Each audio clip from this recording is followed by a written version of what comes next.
দক্ষিণ আমেরিকার দেশ পেরুতে উত্তাল রাজপথ। প্রেসিডেন্ট দিনা বালুয়ার্তে ও কংগ্রেসের বিরুদ্ধে টানা আন্দোলনে নেমেছে দেশটির তরুণ প্রজন্ম, বিশেষ করে জেনজি।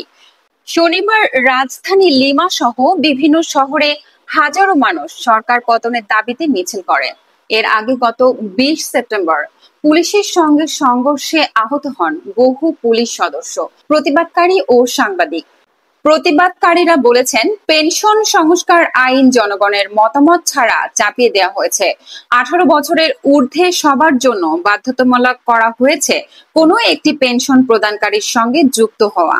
তাদের অভিযোগ, দুর্নীতি, চাঁদাবাজি আর সহিংসতায় জড়িত প্রেসিডেন্ট দিনা বালুয়ার্তের আর ক্ষমতায় থাকার অধিকার নেই।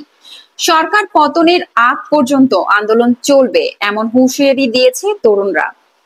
বিশ্লেষকরা মনে করছেন, জনগণের দাবি উপেক্ষা করা হলে বিক্ষোভ আরো ভয়াবহ রূপ নিতে পারে। আন্তর্জাতিক desk, Priyanka Saha, Z TV Bangla.